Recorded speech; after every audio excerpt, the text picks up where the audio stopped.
always wondered if I disappeared from this world, would anyone in my family even notice? Or would they just be briefly surprised before going back to doting on Audrey as if I had never existed? From a young age, I understood my place in the family. I was the quiet older sister, the one standing at the edge of family photos, the faint shadow next to Audrey. The golden child, the precious jewel of my parents. If Audrey was the radiant sun, then I was merely a dim moon, existing only in the moments when they momentarily stopped paying attention to her. When I turned 10, I was so excited thinking about my birthday gift. I had spent months subtly reminding my mom about the microscope I had been dreaming of, imagining myself discovering the wonders of the world through its tiny lenses. But when I opened my gift, my heart plummeted. A puffy, lace dress in bright pink, identical to the one Audrey had worn on her birthday last year. "But I don't like dresses," I stammered, trying to mask the disappointment in my voice.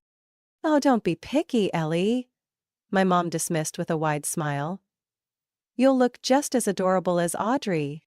And just like that, I was forced to wear it the entire day, looking like a walking cake, while Audrey, beaming with joy, was lifted into my parents' arms, soaking in every bit of attention that, at the very least, should have been shared with me. But if that had been a one-time thing, maybe I wouldn't have felt so bitter. But it wasn't. It happened again. And again. Year after year. I excelled in school, topped my class, but my parents only cared about Audrey entering a dance competition. I won a statewide science fair, but they were too busy helping Audrey pick out a gown for her ballet recital. I don't remember how many times I tried to earn even a fraction of the pride they had for Audrey. But it seemed that, in their eyes, nothing I did could ever compare to her. My little sister only had to smile, and all attention instantly belonged to her. By the time I turned 18, I had accepted that I was just a supporting character in my own life. But when I received a full-ride scholarship to a prestigious university, I thought, this time, they'll be proud of me.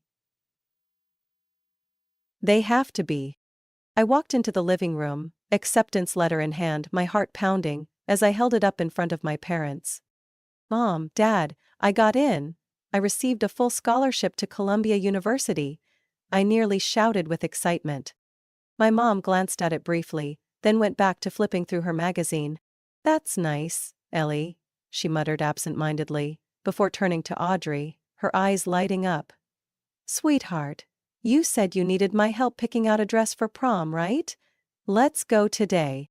I froze, the letter in my hand suddenly feeling like a meaningless piece of paper. My father gave me a quick pat on the shoulder, never once looking away from Audrey. "Good job, kiddo, but you know, Audrey's prom is coming up. It's a big deal for her." I couldn't say anything. I just stood there, feeling a sharp bitterness rise in my throat. That was the moment I realized there would never be a day when I mattered more than Audrey in their eyes. But I was no longer a child desperately seeking their approval. I was leaving this place. And this time, I wasn't looking back. I left home the moment I could.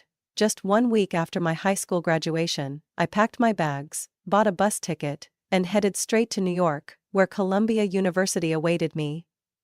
I never looked back. For the first time in my life, I could breathe freely. No more family dinners where all attention was on Audrey. No more comparisons. No more half-hearted nods when I shared my successes. Columbia was an entirely different world. Here intelligence was valued over looks. Here, no one cared if I was Audrey's older sister. I threw myself into my studies with an uncontrollable passion. The labs became my new home. I spent nights in the library, immersed in research on biochemistry and biomedical technology. I was no longer Audrey's shadow. I was Ellie Thompson, an exceptional student in the School of Applied Sciences. While I buried myself in books, Audrey stayed behind in our small town, attending a community college, not because she lacked options, but because she had never needed to try. To my parents, no matter what Audrey chose, it was always the right decision. I wasn't surprised when I heard that she partied more than she studied. 1 year passed. Then 2.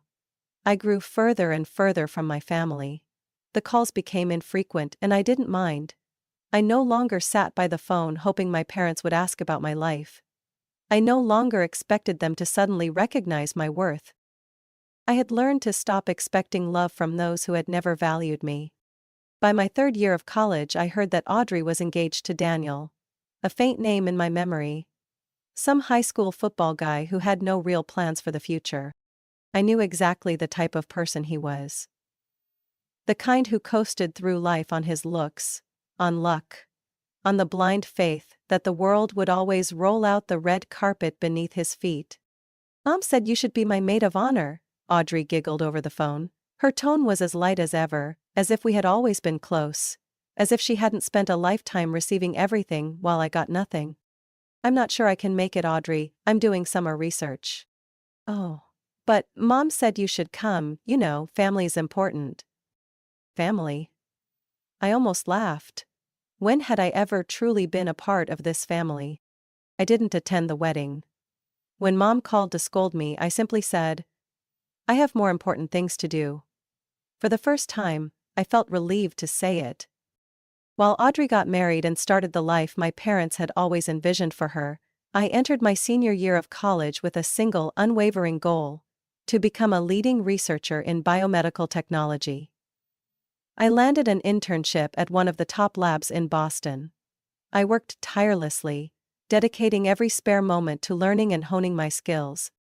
By the time I was 26, I had earned my PhD and secured my dream job at a top research center.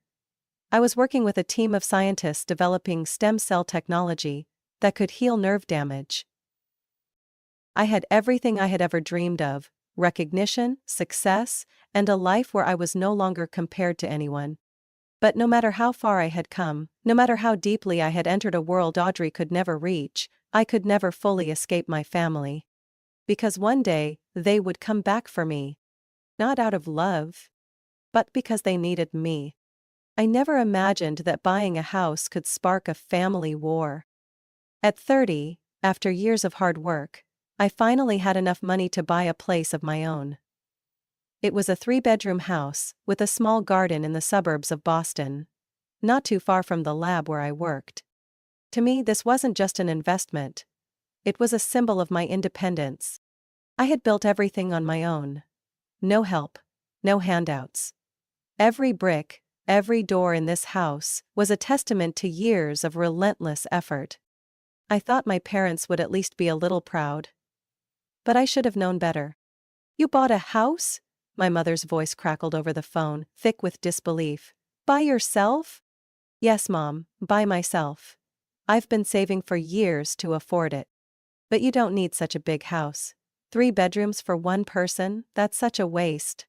I clenched my jaw, swallowing the disappointment rising in my throat. I should have expected this. A few weeks later, the next call came from Audrey. "Ellie, can you come over for dinner? Mom and Dad want to talk to you." Anytime my family said, "We need to talk," it was never a good sign.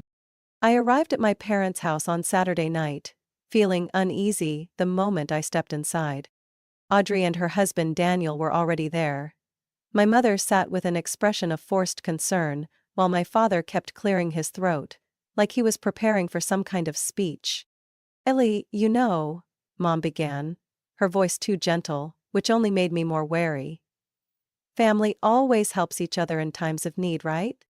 I crossed my arms. "What is this about?" Audrey exchanged a glance with Daniel before speaking. "You know our house is a bit small, right? The kids are growing and they need more space." I was beginning to understand. "So?" Mom smiled, a calculated, practiced smile. "We were thinking, instead of you living alone in such a big house, maybe you should consider letting Audrey and her family move in. Just a small adjustment, dear. You could find a nice, cozy apartment closer to work." I let out a dry laugh. "You mean, you want me to give Audrey my house?" "We're not saying you have to give it up," my father interjected. "Just share. You don't need that much space. You're still single while Audrey has 2 kids to take care of. No, I said immediately.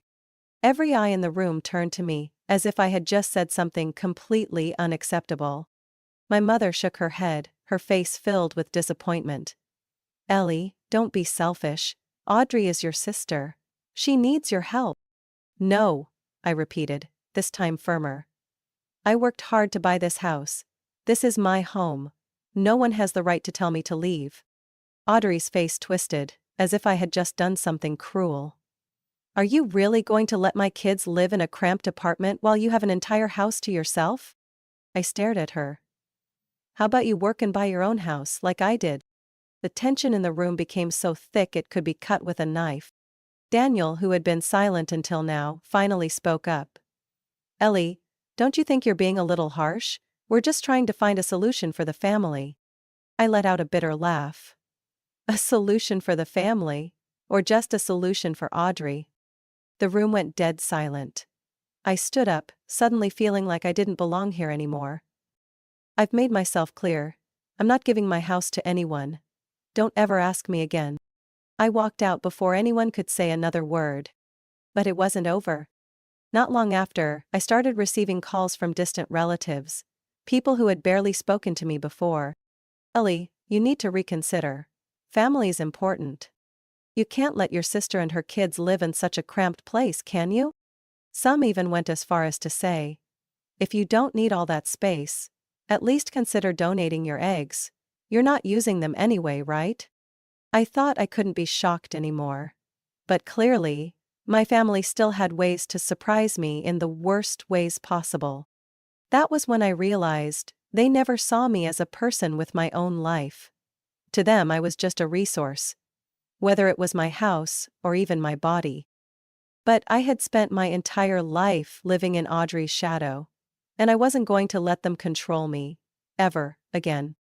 In the days following that tense family meeting, I thought it was over. I had said no and I expected them to understand I was serious. But I had underestimated their greed. It started with small signs around my house. Once, I came home late from work and found my back gate unlocked, even though I clearly remembered securing it before leaving. A few things seemed slightly out of place. Minor details that wouldn't normally be noticeable, but they made me wary.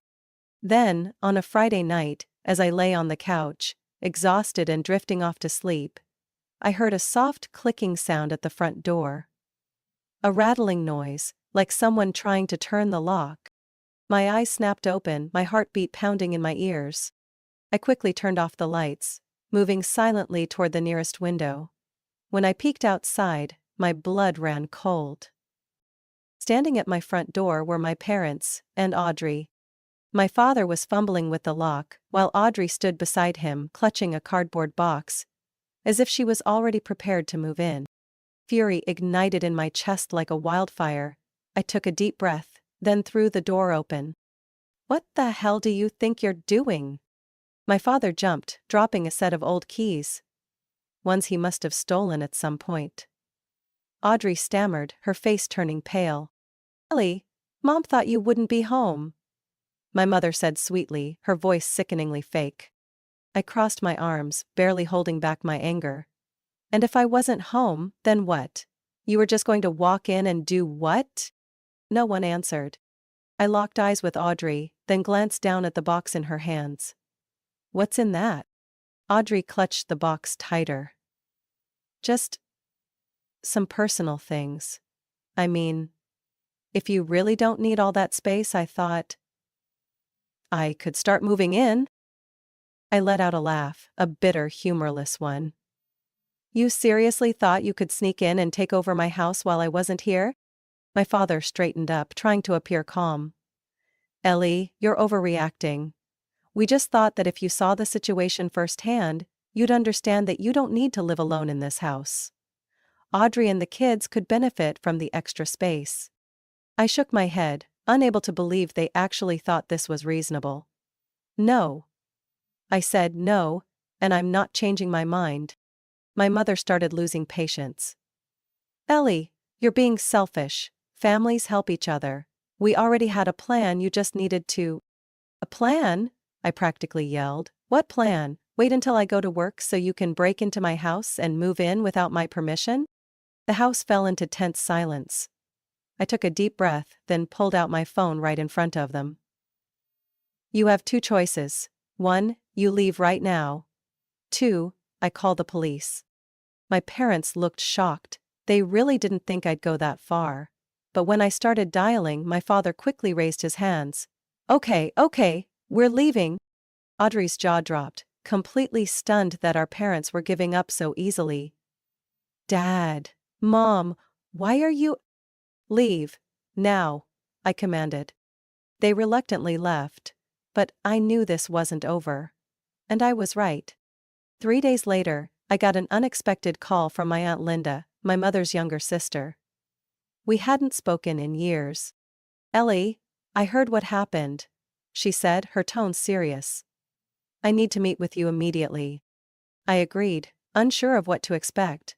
But when I met Aunt Linda at a small cafe in downtown Boston, she revealed a secret that left me breathless. Your parents and Audrey are in serious financial trouble, Aunt Linda said, worry evident in her eyes. They've been recklessly spending for years. Your mother invested in a pyramid scheme and lost everything. And Daniel, Audrey's husband, has a massive gambling debt that she doesn't even know about. My heart clenched. How long have they known about this? I found out a year ago when your mother tried to borrow money from me, but I refused. I thought they'd figure out a way to handle it on their own. But now they've run out of options. I sat in stunned silence. My parents didn't actually care about Audrey and the kids the way they claimed. They just needed a safety net when their entire world collapsed.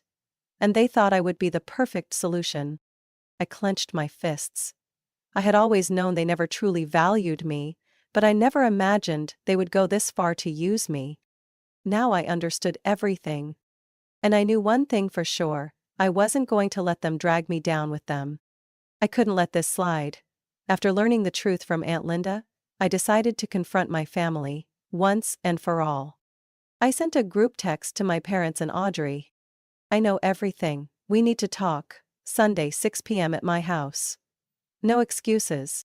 No one responded immediately. I guess they were panicking, trying to figure out how to control the situation. But one by one, the messages came in. Mom, Ellie, sweetheart, what's going on? Why so sudden? Dad, can't we just talk over the phone? Audrey, what exactly are you implying? I didn't reply to any of them. They had to show up. And they had to hear the truth. Sunday night, when I opened the door, all three of them were standing there. My mother had dressed up in one of her important occasion outfits, a clear sign she was still trying to maintain control. My father stood with his hands shoved in his pockets, staring at the ground. Audrey had her arms crossed, already on the defensive. I led them into the living room, but this time, I wasn't the passive Ellie they were used to. I looked straight at them, unblinking. We're going to be direct, I said, my voice firm. I know about the debt. I know Mom lost everything in a pyramid scheme. I know about Daniel's gambling addiction. I know the real reason you tried to take my house wasn't because Audrey needed space. It's because all of you are broke. My parents were stunned. Audrey looked around, as if hoping someone would step in to save her. Ellie, what nonsense are you talking about? My mother tried to laugh, but the unease in her eyes gave her away. Drop the act, I cut in. Aunt Linda told me everything, and I did my own research. It's all true. My father let out a deep sigh, sinking into the couch with his head in his hands. Audrey, on the other hand, shot up as if she had been burned. What are you trying to do, humiliate me? You think you're better than me? Better than you? I raised an eyebrow. No, but at least I didn't try to steal someone else's home just because I blew through all my money. My mother slammed her hand on the table. Ellie, don't be so selfish, we're family. Family helps each other. I let out a dry laugh. Family? When have I ever truly been part of this family? When have you ever cared about me unless it was convenient? Or am I just the financial backup you all think you can use whenever you please? No one answered. The final blow came unexpectedly. Just when I thought things couldn't get any worse, the front door swung open. Daniel walked in. "What's going on?" he asked, looking confused but slightly nervous. I turned to Audrey, then back to Daniel. A thought flashed through my mind. "Audrey, have you told Daniel yet?" She stiffened. "Told him what?" I smirked. "That I know about his gambling debt. And that he's also cheating on you?" The entire room froze. Daniel stood motionless. Audrey's face turned ghostly white. My parents' mouths hung open. "I hired someone to look into it," I continued, my voice as cold as steel. "Daniel, you're not just drowning in gambling debt, you've also been using Audrey's money to support someone else." You what?" Audrey stammered. Daniel bolted before anyone could react. Audrey broke down, screaming at my mother. "Mom! Did you know about this?" For the first time in her life, my mother had nothing to say. My father just sat there, shaking his head in silence. Their entire world collapsed right in front of me. 1 month later, my parents lost their home and were forced to move into a small rental apartment in a lower-income neighborhood. Audrey divorced Daniel, but thanks to his debts, she was struggling financially as well. No one to cling to. No one left to take advantage of. I received a short text from my mother. "We lost everything, are you happy now?" I stared at it in silence. And then I deleted it. No, I wasn't happy. But for the first time in my life, I was truly free. After cutting ties with my family, I thought I would feel regret, or at least emptiness. But instead, I felt relief. The kind of relief I had never known before. No more guilt-tripping phone calls, no more passive-aggressive messages about family obligations. I had closed that chapter of my life. And for the first time, I was free to build a future on my own terms. The only person I still considered family was Aunt Linda. After that chaotic family meeting, she called me. We met at a small cafe in Boston. "Ellie, I want you to know that you're not alone," she said, her eyes warm and kind. "I've seen how your mother treated you over the years. But you don't have to let them drag you down with them." I looked at her and felt something I had never received from my own parents. Genuine care. Not because she wanted something from me, not because I was a convenience, but because she truly wanted me to be happy. From that day on, Aunt Linda became the only family I acknowledged. We met regularly, took walks together, and cooked on weekends. She listened as I talked about work, my future plans, and the wounds I was trying to heal. One day as we sipped our coffee, she looked at me thoughtfully and said, "Ellie, you've spent too much time proving yourself to people who don't deserve it. It's time for you to live for yourself." And I decided to do just that. I started trying new things. Things I never thought I would do before. One day, while scrolling through social media, I came across a local hiking group looking for new members. I had never hiked before, but I wanted to try. That weekend I showed up at the meeting point. I felt a little out of place among the strangers, but there was also a hint of excitement. Something I hadn't felt in years. And that was when I met Ethan. Ethan was a nature photographer specializing in wildlife and landscapes. As I fumbled with my safety harness, he stepped over with a friendly smile. "First time?" he asked. I laughed. "Is it that obvious?" "Don't worry. Everyone has a first time. But trust me, once you reach the top, you'll want to do it again." I wasn't sure I believed him at the time, but when I stood at the edge of the summit, looking down at the vast forest stretching beneath me, I knew he was right. In the months that followed, I gradually opened up to Ethan. He wasn't like anyone I had ever met before. He didn't ask about my family, didn't pry into my past. Instead, he cared about me. The real me, not the version of myself I had spent years pretending to be. One evening as we sat by the campfire after a long hike, Ethan turned to me and said, "Ellie, you always seem to be on your own. Like you've never really belonged anywhere." I remained silent. He was right. But I think you deserve a place to belong, he continued, his voice gentle. And if you want, I hope that someday, that place could be with me. For the first time in years, I felt my heart truly warm. Not long after, Aunt Linda called me over to her house. She invited me to sit at the kitchen table, where she had already set out 2 cups of hot tea. Before I could ask what was going on, she slid an envelope toward me. "It's my estate," she said slowly. "I've updated my will." I froze. "Aunt Linda? What are you saying?" "I don't have children, Ellie, and I know you don't have anyone else but me," she said with a gentle smile. "I can't replace the family you never had. But I want to make sure that you'll always have support, even when I'm gone." A lump formed in my throat. Not because of the estate. Not because of the will. But because, for the first time in my life, someone had put me first. I squeezed her hand, my eyes brimming with tears. And I knew that finally I had found my real family. I once thought my life would always revolve around proving my worth to people who never truly saw me. But now, as I sit on my porch on a quiet autumn afternoon, I realize I was wrong. I don't have to prove anything to anyone anymore. I have succeeded. Not to please anyone else, but because I want to live life on my own terms. My work at the Biomedical Research Center continued to thrive. The stem cell technology project I was involved in was making significant progress. I once feared that one day I might lose my drive, but that never happened. On the contrary, I felt stronger than ever. But there was one difference. I no longer had only my work. On weekends, I spent time hiking with Ethan. Together, we explored trails I had never imagined conquering before. Standing atop a high cliff, looking down at the breathtaking landscape below, I knew I had finally escaped the shadows of my past. I was no longer little Ellie, the forgotten one, the girl deemed less important than Audrey. I was a strong, independent woman, proud of who I had become.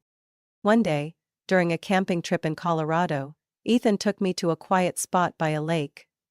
The water reflected the fiery hues of the sunset, creating a scene so perfect it felt surreal. "Ellie," he said, his voice deeper and more serious than usual. I turned to him, and my heart nearly stopped when I saw him kneeling down, a small box in his hand. "I always thought of myself as a wanderer, someone who could never truly belong anywhere," he said, his eyes filled with sincerity. "But then I met you. And I realized that what matters isn't where we stand, but who we stand with." I could hardly breathe. Will you walk the rest of this journey with me?" I laughed through the tears that spilled before I even realized I was crying. I didn't need to think. "Yes, I will." Ethan grinned, sliding the ring onto my finger before pulling me into a tight embrace. For the first time in my life, I felt like I truly belonged to someone. When I told Aunt Linda the news, she burst into tears. But they were tears of happiness. "Ellie, you deserve all of this," she said, squeezing my hand. I never doubted it for a second. Looking at her, I thought about everything I had been through. My old family, my parents, Audrey. They had once been my whole world. But they were no longer part of my life. And I didn't regret it. My wedding to Ethan took place on a lush green hill under a clear blue sky. Only the people who truly loved us were there. Aunt Linda, a few close friends, and colleagues I deeply respected. No parents? No Audrey. And I didn't feel like anything was missing. As Ethan held my hand and we exchanged vows, I knew I had found my true happiness. Not because someone finally acknowledged me. Not because I had pleased anyone. But because I had chosen myself. My story is not one of revenge or regret. It is a story of a girl who was once overlooked, once cast aside, once forced to fight to prove her worth. Who finally found her own value and a real family. A family not defined by blood, but by love and choice. I am no longer Ellie, the forgotten daughter. I am Ellie Thompson. A strong, happy, and free woman. and this is only the beginning of a life truly worth living. Ellie's story is a powerful reminder that family is not just about shared blood. It's about those who truly love and respect you. She spent her youth seeking validation from people who never valued her, only to realize that her worth was never dependent on their acceptance. Ellie dared to step out of her comfort zone, cut ties with toxic relationships, and found true happiness through her own choices. This story reminds us that sometimes, to find peace, we must learn to let go. What do you think about Ellie's journey? Have you ever faced a similar situation, or known someone who struggled to find their self-worth? Share your thoughts in the comments. And don't forget to follow the channel for more meaningful stories about family and life.